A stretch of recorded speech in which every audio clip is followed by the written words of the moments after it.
Vayichan sham Yisrael enged ha'ar Ahoy kulanu ke'echad. I want to thank Yeshivat Hakotel for organizing this program, Vayichan sham Yisrael keneged ha'ar. As Rashi says, ki ish echad b'lev echad, the concept of unity, especially in our time, is very, very much needed, very much called for. So I want to give a big yashikoyach. Thank you for inviting me to join in the program. The Gemara in Yuma tells us that each person, when he's finished his job on this planet, stands in front of the Beis Din Shamala, and they ask a series of questions. The first one being, B'nei ma lo asakta b'Torah. I give you a Torah which was the directive to grow, to accomplish. It was a spiritual nourishment. It was the guidebook to allow you to become the great human being you could have been. Why didn't you involve yourself in it? And why didn't you become a great person? And the Gemara tells us that each person has his story, his would've, could've, should've, but didn't. And for each person there's an answer.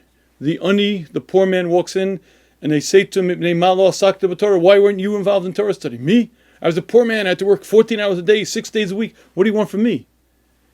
And they say to him, Klum ani yisa yosim Hillel. You were no more poor than was Hillel. And then the Gemara goes on to tell us the events of Hillel's life. When Hillel was already a zaken b'Yisrael, he used to earn his daily keep by selling kindling wood. He would go into the forest, gather little twigs, go door to door selling it. That's how he earned his living. And every day he would gather wood. Every day he would earn a tarpik, which was then the smallest coin in the land. Half of that money he would use to pay his household expenses. Half of that money he would use to pay the shomer beis medrash. In those days, the beis medrash was out in the woods. There was a shomer, a guardsman. The guardsman earned his livelihood by collecting a fee. Every day Hillel would gather wood. Every day Hillel would sell it and pay the shomer. One Erev Shabbos, it was Teves, it was late. Apparently Hillel didn't have time to earn the money. And he comes to the guardsman and he says, Sir, every day I'm here. Every day I gladly pay you. I didn't have time today to earn that money. Please let me in. The guard says, no, please, no, please, no. I can't leave Divrei L'Kim Chaim. Hillel goes to the side of the building, climbs up, and he listens to the shir from the Aruba from the skylight. Now, it's not clear what happened. Either he fell asleep or he lost consciousness, but it began snowing. And in the morning, when Shmai and Avatalion came into the Beis Medrash, it was dark. There were mounds and mounds of snow on top. They look up, and in the skylight, they see an image of a man covered by snow. Quick, someone, get him down, get him down. And they bring him down, says Shmai the words, Roy L'chalav as a Shabbos. This man is appropriate, worthy to Mechal Shabbos for. They light a fire, warm up some water, resuscitate him. And when the poor man stands in front of the Beis Din Shamala and says, I couldn't have learned, what do you want from me? They say to him, Klum anya yisa yosim Hillel. You are no more poor than was Hillel. If Hillel could become so great, why weren't you that as well? And that's the Gemara. And I heard my Rebbe, the Yeshivas Rabbi Leibowitz, ask the following question on this Gemara. At the end of our days, each of us will be judged. But I won't be asked to be you. You won't be asked to be me. None of us will be compared to tzaddikim who lived hundreds of years ago. Each of us will be given a different set of circumstances, different conditions, different talents, different abilities, and each of us are held to the most demanding standard, the standard of me. I'm not asked to be you. You're not asked to be me. I'm asked to be me. And the question they ask is, how much of me did I become? 80%, 60%, 40%? So why is the ani asked to be Hillel?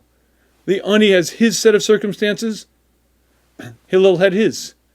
As a matter of fact, they say in the name of the Vilna Gaon that the most painful moment in a person's life is not that fatal car crash, not when he hears the shattering of glass, the twisting of metal, not even when he realizes that the Hatzalah guys are putting that sheet over his head. They say in the name of the Gra, it's when you leave your body. When I leave my body and I go in front of the heavenly tribunal from the Beis Din Shamala, and they hold up this picture of this great man, this tzaddik, this Talmid Chacham, and they say to me, why didn't you become that? Me, little me. You want me to be that great person? What do you want from me? And they say in the name of the Gra, the most painful word you'll ever hear, the words, that is you. That is you had you lived up to your potential, and that is you had you become what you could have been. That is you had you actualized what you were destined to be. But you see, the picture is a picture of me. I'm not asked to be you. You're not asked to be me. So what relevance does Hillel have? Very nice. One time in history, there was a great man called Hillel. He had his life circumstances, and the poor man has his. Why is the poor man asked to be Hillel? And I'd like to see if we could understand the answer to that question and, in fact, what this Gemara is sharing with us. And to do that, let me share with you an interesting observation. In Asia today, still much of the heavy lifting on that continent is done by the elephant. You can see the trainer puts heavy loads on the back, logs in the trunk, and all day long the elephant schleps throughout the jungle. All day long it trudges. At night, the trainer ties the elephant to a peg in the ground, and the elephant remains rooted to that spot. If you were looking at this scene, you might ask the following question. I don't understand. The elephant is mighty. The peg is not that deep. The rope is not that strong. The question you might ask is, why doesn't the elephant just escape? Why does it go out into the jungle, forage, eat? And the answer is that the elephant can't escape. Why? Because when the elephant's born, it weighs about 250 pounds, and the trainer ties it to a peg in the ground. And the baby elephant tries to escape, but it's not strong enough. It tries for a day, it tries for a week, tries for a month, and then the elephant learns the lesson. The peg is too deep, the rope is too strong. And that lesson remains fixed in its mind throughout its life. Even when it reaches full maturation, when the elephant weighs 14,000 pounds, when it can plow through a cement wall like it's nothing, it remains rooted to that spot because in its limited understanding there's a ceiling, it can't break out, the rope is too strong, the peg is too deep. And I believe that that's an apt mushal. Many people you will meet in life do not become a fraction of what they could have been. Not because they don't have talent, not because they don't have ability, but because they have these glass ceilings. These powerful, powerful ceilings keeping them in place. And I'd like to share with you an interesting observation. If you sincerely believe about yourself, that you're plain Joe, plain vanilla, whatever, don't expect greatness out of me, I'm just average, I guarantee you will live up to exactly that self-prophecy. And many, many people don't become a fraction of what they could have been, not because they don't have talent, not because they don't have ability, but because they have these glass ceilings that keep them in check. And every once in a while you hear about someone shattering just such a glass ceiling. I'll give you an interesting example. In competitive sports, for almost 100 years, there was an unbreakable milestone. Athlete after athlete tried to run a mile in under 4 minutes, and no one could do it. It became a cause celebrated internationally. Paavo Nurmi of Finland ran the mile in 4 minutes and 10 seconds in 1912. Gunga Haag of Sweden ran it in 4 minutes and 6 seconds 12 years later. Roger Carpenter of the United States ran it 10 years later in 4 minutes and 4 seconds. No one could break the 4-minute barrier. Athlete after athlete dreamt about it. No one could do it. In fact, they began postulating all kinds of theories. Man's skeletal structure's all wrong. It creates too much wind resistance. It became an accepted medical fact that no human being could possibly run a mile in under 4 minutes. In fact, one Australian runner, John Landy, ran the mile in 4 minutes and 2 seconds 4 times in a row. He said the words, "It's a brick wall. It can't be penetrated." May 5th, 1954, Roger Bannister broke the 4-minute mile. That untouchable, unbreakable record, he ran a mile in under 4 minutes. Oddly enough, 47 days later, John Landy, the Australian fella, 4 minutes and 2 seconds, a brick wall, ran the mile faster than did Roger Bannister. Odder still, within 1 year's time, 32 other runners had run the mile in under 4 minutes. But here was the strangest part. Nothing changed. They didn't change diet, they didn't change running shoes, they didn't change technique. The only thing that changed was Roger Bannister took something from the realm of impossible. He showed it could be done. Then John Landy, then 32 other runners. Now any international track star runs the mile in under 4 minutes. But it took one human being to shatter the myth and to break that glass ceiling, then everyone could follow suit. But this concept of glass ceilings, of limiting beliefs, is not just in competitive sports, not just by international sports stars. I'll give you an example much closer to home. In 1997 in Tallahassee, Florida, a young boy was involved in a car accident. The ambulances came rushing to the scene. The EMTs surrounded him, but they couldn't help him. You see, the boy's arm was pinned under the wheel of the car. They needed to get him to a hospital, but the car's wheel was literally right on his arm. And the whole discussion, get a crane, get machinery, what do they do? In any case, there's a bystander who sees what's happening, doesn't consult, doesn't say a word, rushes over to the fender of the car, bends down, literally lifts up the car. They take the boy and put him into the ambulance, ship him off to the hospital, patch him up. He's good to go. This story became a media sensation. Almost every newspaper in the country ran the story. Why? Because the onlooker wasn't some muscular powerlifter, wasn't some burly fireman. The onlooker was the boy's 63-year-old grandmother who saw her grandson under the wheel of the car, rushed over and lifted the car. Okay. Charles Garfield is a psychologist. Charles Garfield wrote a book called Peak Performance. In this book, he describes athletes who do things that you and I would say are physically impossible, can't be done. And he describes an athlete lifting a 1,200-pound boulder. He describes athletes running for 24 hours straight. He spent 20 years studying feats of strength that seem impossible. And he says that when he read this story in the paper, he said, I must interview this woman. I must get her story. The world can learn something from her.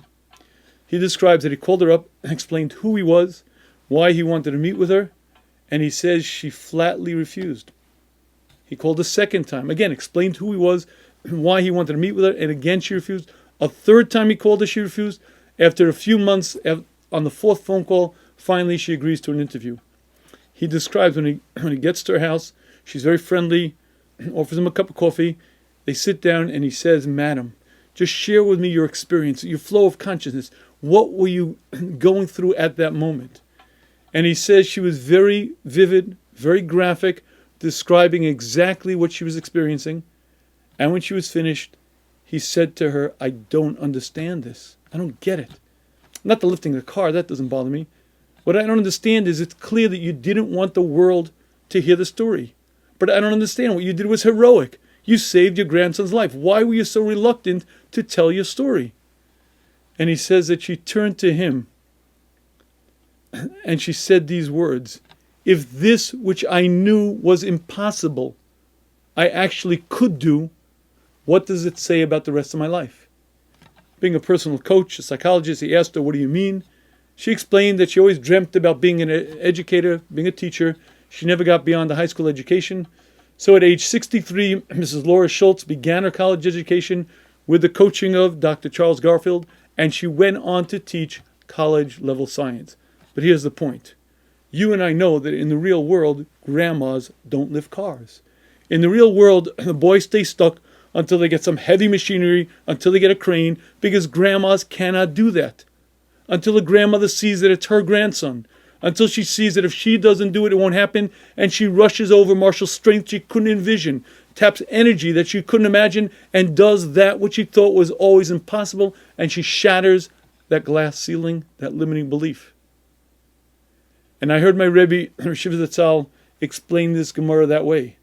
The poor man is not asked, why didn't you become Hillel? The poor man is asked, there was a man in your generation as poor as you, and he reached his potential, why didn't you use him as a hero? Why didn't you put him up on your mantelpiece and say the words, if Hillel could, despite his poverty, reach his level of greatness, so too could I. The poor man is not compared to Hillel. The poor man is asked, why didn't you use Hillel as a hero? Why didn't you use him as an icon? Why didn't you say, if he could do it, so too could you? And I believe this is one of the principles of success in life. You have to have lofty goals, real lofty things that you aspire to, that you reach for. And you also have to have heroes, you have to have people you emulate, people you look up to. You have to say, if he can do it, so too can I. Because that motivation is what's going to move you. That motivation is what's going to propel you to reach the heights. And this, I believe, is one of the great principles of success in life. You have to have lofty goals, and you have to have heroes, people that you look up to, and people that motivate you. And you say, if he could do it, so too could I. But this is the first principle of success in life. There's a second principle. And if you don't have the second principle also in place, I almost guarantee you're going to fail. What's the second principle of success? I was a young man, about 22, 23 years of age, and I was invited to join a very exclusive Musar Chabura. Musar Chabura in the Chofetz Chaim Yeshiva is a very small group of guys, 5, 6 guys, usually about the same age, same level of learning, and each week one of the fellows was charged with producing a chiddush. It might have been a Musar, it might have been a Midos, something that was a chiddush. Then we discussed it as a group, whether it was simple or not, obvious, a chiddush, and then we'd see how to apply it as a group. Okay. In any case, this was a very serious group. First week, someone brought in a Das Kenan Balitosis, a beautiful Chiddush in Amunah. We discussed it back and forth. Next week, someone brought in a Gemara, beautiful Chazal. Again, a beautiful Chiddush. We discussed it. Third week, someone brought in a Musa Sefer. The fourth week is my turn to present. And I walked into the room, but I was not carrying a Gemara, nor a Chumash, nor a Musa Sefer. I walked into the room carrying a picture sports book. Now, these were very serious guys, and I got some pretty serious looks, as in Shafer, what's with the picture sports book? So I took the book, and I opened it to the center section, and there you saw Muhammad Ali holding up the heavyweight championship belt. At which point, those looks got pretty dirty, as in Shafer, what do you want? I said, tell me what you see. All right, we get it.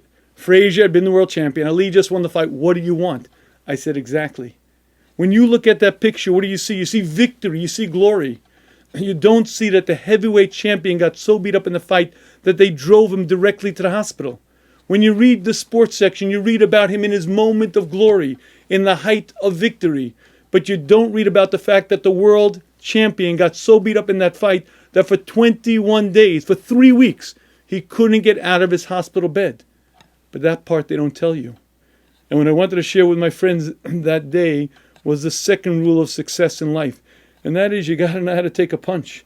You got to know how to get hit, get back off that canvas and back in the fight time after time. Because I don't care how much talent you have. I don't care how much ability you have. If you don't know how to get hit, knocked down, get back up, I guarantee you'll never reach a fraction of what you could have been. Why? Because if you set lofty goals, if you set real life goals, you're going to make some, you're going to miss some, and invariably you're going to find yourself down and out. And it's only if you know how to pick yourself up, get back into that fight time after time after time, that you're going to actually succeed. But this is not a rule in prize fighting. This is not a rule in combat. I'll share with you a quote. Success consists of going from failure to failure without losing enthusiasm. One more time. Success consists of going from failure to failure without losing enthusiasm. Who said it? And usually I get some pretty interesting guesses, but I'll share with you who said that quote. The man who said that quote was a college professor. And the man who said that quote was a statesman. The man who said that quote was knighted by the Queen of England. The man who said that quote actually won the Nobel Prize. The man who said that quote was the Prime Minister of England, Sir Winston Churchill. But let me share with you one interesting observation. Social historians credit Churchill with saving the free world. They say if it weren't for his galvanizing force of personality, the Nazis would have won. The Allies were doing pretty poorly. 41, 42, it looked pretty bleak. It was his galvanizing force of personality that rallied the Allies to their victory, and they credit him with saving humanity. But I'd like to share with you a very interesting observation. Who was the Reich Chancellor in 1933? Adolf Hitler. Who was the Prime Minister in those days? Neville Chamberlain. And Neville Chamberlain's attitude was very simple. Appeasement, Lebensraum. Don't provoke Hitler. Give him some room. In 1933, there was one sane voice. From the parliament floor screaming out was Winston Churchill, Adolf Hitler's a menace to society, a menace to humankind, when no one listened. And it wasn't until years later, when he was elected prime minister, that he actually took control and he changed the course of history. May 1945, Germany surrenders. July 1945, there are elections in England, and Winston Churchill finds himself voted out of office. A great wartime prime minister, but it's a peacetime. We need a different kind of leader. After bringing England to its finest hour, after saving the free world, he found himself unemployed, on the street, down and out. He went on to write that 6 treaties work that won him the Nobel Prize, went on to fight communism, but that was his life. One of the most successful human beings in the 20th century. Success consists of going from failure to failure without losing enthusiasm. And this is the second rule of success in life. You got to know how to take a punch. You see, Hashem put us on this planet to grow, to accomplish, and Hashem gave us a Torah. And Torah is the exact guidebook. It shows us exactly what to do, how to become a great person. And even more, it's a spiritual nourishment. You learn it and your neshama shines. It's rocket fuel for the soul. But to do it, You need lofty, real goals. You have to set goals in learning, goals in davening, goals in emunah, goals in midos, and you have to really strive. But to do that, you have to have heroes. You have to have people you look up to in many different areas. You say, if they can do it, so too can I. But you also have to know how to take a punch. I believe these are the two principles of success in life. You have to have lofty, demanding goals. I will accomplish. I will grow. I will reach greatness. And you have to have heroes that you use as your models, as your icons. And you also got to be prepared to fall, because not every goal you set you're going to make. Not every goal you set is going to be easy. You're going to find yourself down and out, and the ability to pick yourself up and say, I'm starting afresh. It's going to be the Daf Yomi one more time. It's going to be that Seder Mishnayos another time. And it's going to be another time that I'm going to actually master this material.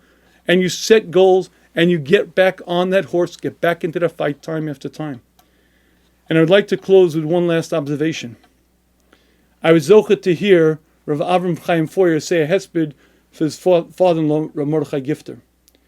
And he says that Rav Mordechai Gifter was one of the first American-born Gedolim. And if you went into his dorm room when he was still a young boy, you could see he was slated for greatness. What was it? Over his bed was a mirror. There were other fellows his age who had mirrors. That wasn't the unusual part. Around the mirror were the pictures of the Gedolim, the people he wanted to be like, Rav Baruch Ber, Rav Shimon Shkop. But that also wasn't the unusual part. Over the mirror were the words, why not you? And every day, young Mordechai Gifter would look at the people he wanted to be like, look at the eyes staring back at him from the mirror, read the words, why not you? And there was no reason why not you, because it became, Rav Mordechai Gifter tells her Shiva Gadol B'Yisrael. But it's that ability to look in the mirror, to say, Hashem put me on a planet to grow and accomplish. Hashem gave me this one opportunity of growth. And Hashem gave me a Torah. Hashem gave me all of the directives, all of the plan, and the spiritual nourishment to do it. Let's go. But let's go where? I look in that mirror, I see the eyes staring back at me, and I ask myself, what are my talents? What are my strengths? What are my abilities? What did Hashem put me on a planet to accomplish? When you do that, and you learn, and you grow, and you accomplish, you become greater and greater. You're prepared to get hit. You're prepared to get knocked down, and you're prepared to get back in the fight. But your challenge is to grow and accomplish. May Hashem grant you much, much success. And I want to thank again Yeshivat Hakotel and this program. May Hashem grant us that this be the final step of the Gula. Next year, very imminently, Mashiach should come, should be in Yerushalayim HaBnuya.